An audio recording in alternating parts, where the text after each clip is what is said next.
भाजपा के कार्यालय में खड़े हो या आरएसएस के एजेंट के दलाल और चाटुकारों के यहाँ खड़े, जाके आरएसएस के पागल खाने में बात करो, वहाँ तुम्हारे मिजाज का जवाब मिलेगा। आज तक किसी मुसलमान ने इस बनारस में आपके गर्दन पर ऐसे तलवार रखा या आपके पिताजी के गर्दन पर रखा या आपके परिवार पर रखा और कहा कि देखो तुम खतरे में हो, आओ चलो मुसलमान बन जाओ।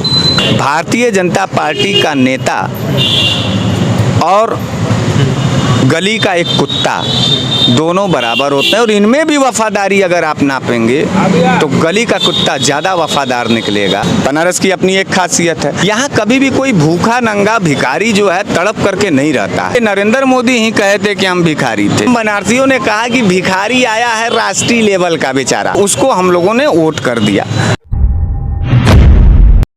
इस देश में प्रधानमंत्री मतलब क्या?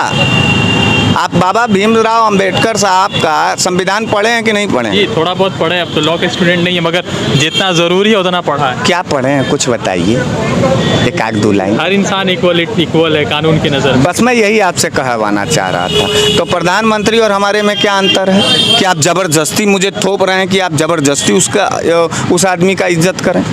आप क्यों थोपेंगे? आपको किसने राइट दे दिया? क्या सुप्रीम कोर्ट से आपको ये नोटिस मिला है कि मिश्रा जी से बात करना और उनको ये चेतावनी दे देना? ये मिला है आपको? आप हमसे हमारी बात पूछने आए हैं या फिर आप अपने इंटरव्यू के आधार पर हमको धमकी देने आए हैं कि इज्जत से बात किया करो? इक्वलेंट मतलब बराबरी की बात होती है। बराबर हैं हम हैं, और हमारे बराबर प्रधानमंत्री, हमारे बराबर योगी बाबा हैं। सवालात चलते रहेंगे, सत्ता पक्ष विपक्ष का मामला है।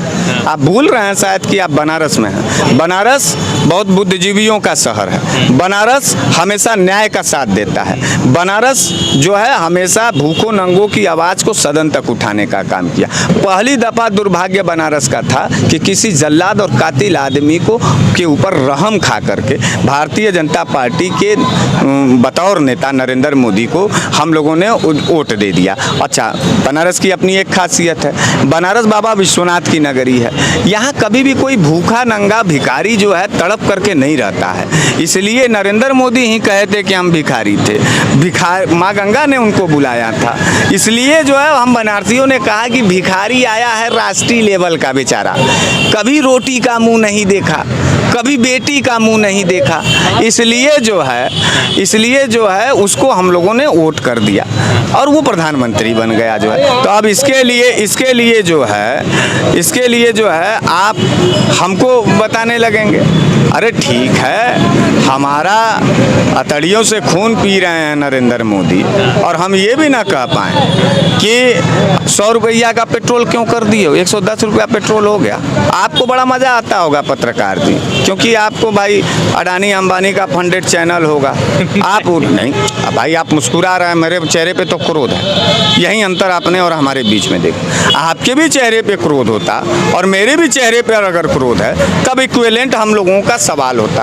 आप मुस्कुरा रहे हैं, आपको 107 रुपया का पेट्रोल खरीदने में कोई दिक्कत नहीं होगी, क्योंकि शायद आप अपने व्यक्ति कह रहा है कि पेट्रोल महंगा, उसको तो कह दिया जा रहा है कि तुम देशद्रोह हो, पाकिस्तान चले जाओ। बहुत सारे ऐसे लोग कह रहे हैं सोशल मीडिया पर। तो ठीक है, तो कोई ऐसा व्यवस्था बताइए, कोई फ्लाइट कोई घर वर का व्यवस्था है? क्योंकि मैं तो हिंदू हूँ, मुसलमान होता तो बड़े आराम से मैं बॉर्डर क्रॉस करके चला जाता। अब मैं हरीश मिश्रा हूँ, अखड़ी ब्राह्मण आदमी हूँ, खाटी बनारसी आदमी हूँ। मोहम्मद पे अत्याचार जब आप करेंगे तो आपके मुंह पे मैं बोल दूंगा। तो कोई ऐसा व्यवस्था बताइए, ठीक है, पाकिस्तान का मत बताइए, बांग्लादेश श्रीलंका में ही व्यवस्था बना दीजिए, हमको बाबा हम भेज दीजिए, सरकार नरेंद्र मोदी से कह दीजिए कि हमारा व्यवस्था करा दें, हम छोड़ के चले जाएं। आप इस बात को समझिए कि जब इस हिंदुस्तान के अंदर और जब इस पूरे व्यवस्था को तोड़ने की बात की जाएगी जाति आधार पर, धार्मिक आधार पर, तब कोई बोले या ना बोले, बनारस में खड़ा हमारे जैसा नौजवान अपने घरों से बाहर निकलेगा, सस्ती रोटी और बेटी के लिए जो है लड़ाई लड़ लेगा, कलेजा चीर देगा। इस बात को याद रखिए। ठीक। तो उत्तर प्रदेश में ऑक्सीजन कम हुई क्योंकि अश्विनी वैष्णव जो यहाँ के जो केंद्रीय जो स्वास्थ्य मंत्री वो कह रहे हैं कि कहीं पर कोई रिपोर्ट नहीं हुआ कि कोई दूसरे वेव में जो है ऑक्सीजन की कमी से मरा।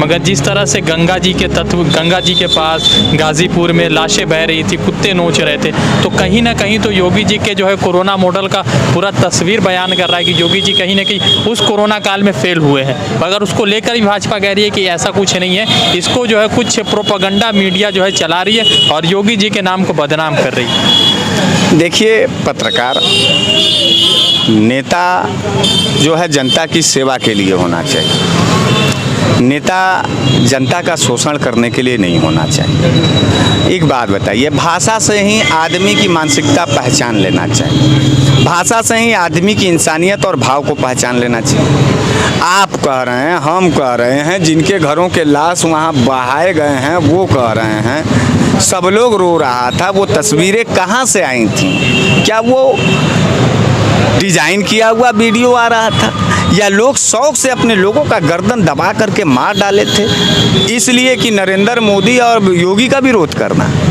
आप सोचिए आप। और दूसरी बात यह है कि यार नेता, पत्रकार भाई, आप पागलों से बात कर लिया करिए, मेरा रिक्वेस्ट है आपसे। आप भारतीय जनता पार्टी के नेताओं से बात मत किया करिए। भारतीय जनता पार्टी का नेता और गली का एक कुत्ता दोनों बराबर होते हैं, और इनमें भी वफादारी अगर आप नापेंगे तो गली का कुत्ता ज़्यादा वफादार निकलेगा बतौर भारतीय जनता पार्टी के गद्दार नेता और कार्यकर्ता के बजाय। इस बात को समझिए। हमारे के यहाँ कोई हमारी दलाली और ठेकेदारी नहीं चलती है कि हम नरेंद्र मोदी और योगी बाबा से डरा जाएंगे। हमसे टकराएगा जो, जैसे जो भाषा में बतियाएगा उसको हम देंगे। हमारे बनारस के लोग तड़प करके मर गए और इनकी इतनी ज़रूरत हो रही है कि ये सदन में कह रहे हैं कि ऑक्सीजन की कमी नहीं थी। मरे तो कैसे मरे? अच्छा एक बात बताइए, उसी समय क्यों मरे? एक सवाल तो इन पागलों से पूछ लीजिए ना। माने उसी समय मरने लगे कोरोना में। अगर वही स्टेंट रेगुलर है तो इस समय क्यों नहीं मर रहे हैं? इस समय लकड़ियों की कमी क्यों नहीं है? इसका यह मतलब है कि इस समय मौतें कम हो रही हैं। उस समय जिस समय मौतें शुरू हुई, पूरे उत्तर प्रदेश में लकड़ियों का, चिताओं का, अग्नि का, लाशों का जिस तरीके का अंबार दिखाई दे रहा था, उससे देख करके हर एक आम आदमी अपने घरों में था। ये भाजपा वाले लोग तो अपने घर में छुपे हुए थे। भाजपा वाले लोग तो जो है अपनी रोजी रोटी चला रहे थे और अपना ही पेंशन खा रहे थे और अपना ही पैसा लूट करके। ये सब तो चोर टाइप के लोग हैं।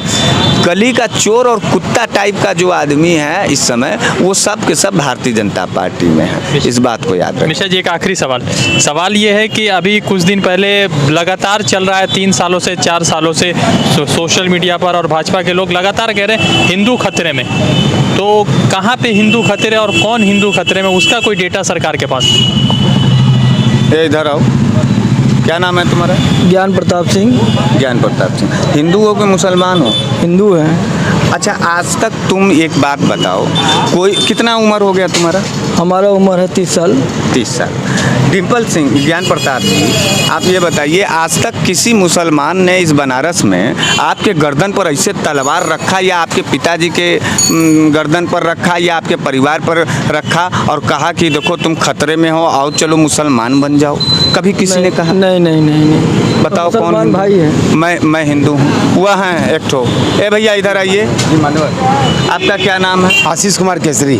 अच्छा, हिंदू हैं? जी बिल्कुल हैं। अच्छा, पक्का वाला हिंदू हैं? पक्के हिंदू हैं। अच्छा, क्या उसमें कोई शक है क्या? नहीं, हम एक सवाल पूछेंगे, उसका जवाब दीजिएगा। बोलिए। इनको शक है जी, इसलिए मैं आपसे ये सवाल पूछ रहा हूँ। जी। क्या आपके कितनी उम्र है आपकी? मैं 37 साल। 37 साल। हाँ। आशीष जी, 37 साल के आप हो गए, बनारस में आप रह रहे जी। हैं। आपको क्या किसी मुसलमान ने चाकू या कट्टा रखा सर पर ऐसे और कहा कि चलो मुसलमान बन जाओ, तुम खतरे में हो? कभी आज तक किसी ने पूछा आपको? मेरे भैया, मैं इसके पहले कहीं और रहता था। अपना मकान वहाँ विशेषगंज में था। वहाँ हमारे पिताजी की, मतलब हमारे घर के सामने एक वकील चाचा रहते थे जिनका नाम था इद्रिस वकील। मैं वहाँ से मकान छोड़ के मैं आके विद्यापीठ रहने लगा और कुछ दिन पहले मतलब बाद वो एक्सपायर कर गए।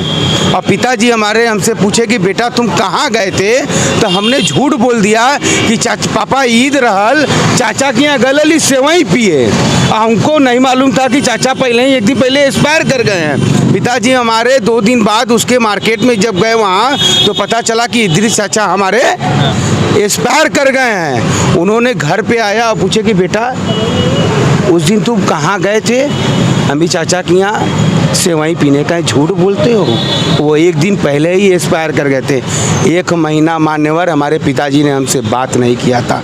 इतनी अच्छी उनकी और उनकी प्रेम थी, आज तक ढूंढने में नहीं मिलेगा। सवाल क्या ये है? गंगा जमुना तहजीब की नगरी है और ये काशी नगरी, जहाँ हमारे गली चौराहे पर मुसलमान भाई जिस कप में और प्याली में चाय पीते हैं उसमें हिंदू भी पीने का काम करते हैं।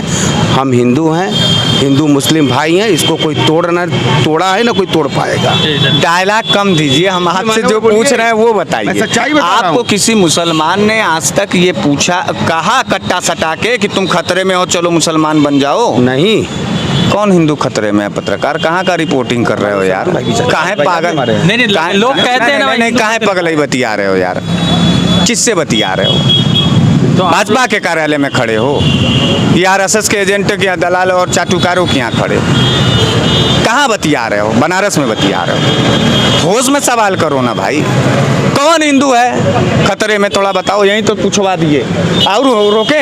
नहीं, और किसी को रोके? समझ में आ गया। सरकार कह रही है डेटा नहीं दे रही है। सरकार मतलब पागल, सरकार मतलब वेश्या, सरकार मतलब जालिम, सरकार मतलब हत्यारा, सरकार मतलब झूठा। सरकार से बात करने से बेहतर ये है कि किसी अजायब घर यानी किसी चिड़ियाघर में जाकर के बंदरों से खिलवाड़ कर लो, ऐसे ऐसे कर लो। सरकार के बात पर विश्वास करने से मतलब ये है कि आप जाकर के जो है कि किसी पागल से जाकर के हत्ता बाई कुश्ती कर लो। सरकार मतलब ये है यार। हम लोग के उत्तर प्रदेश में कहाँ पागल लोगों की तरह बात कर रहे हो भाई? क्यों जलाना चाहते हो हमारे उत्तर प्रदेश को अपना चैनल चलाने के लिए? जाके आरएसएस के पागल खाने में बात करो, वहाँ तुम्हारे मिजाज का जवाब मिलेगा। हम लोग बौद्धिक आदमी हैं, पढ़े लिखे लोग हैं। हमारे यहाँ हिंदू, मुसलमान, सिख और ईसाई भाई भाई हम लोगों को पढ़ाया गया और हमने देखा भी है। क्यों यार?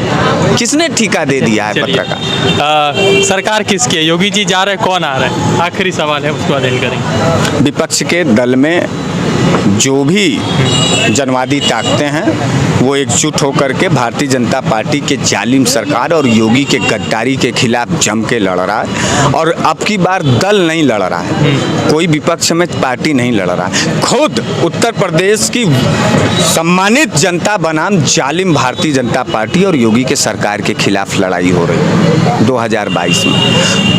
जनता अपने क्रोध का अग्नि ज्वाला लेकर के भारतीय जनता पार्टी की चिता जलाने के लिए बेताब है, बशर्ते लड़ाई अब जो है जनता बनाम योगी, गद्दार योगी सरकार के खिलाफ लड़ाई हो रही है। किसी दल का मामला नहीं है, वो तो देख लिया जाएगा चुनाव के बाद कि किसकी सरकार बन रही है। जनता लड़ रही है इनके खिलाफ, इस बात को याद रखिएगा और जनता जवाब देगी। चलिए, धन्यवाद। तो मिश्रा जी से लगातार बातचीत हो रही थी, फिर जुड़ेंगे दूसरे अपडेट के साथ। धन्यवाद।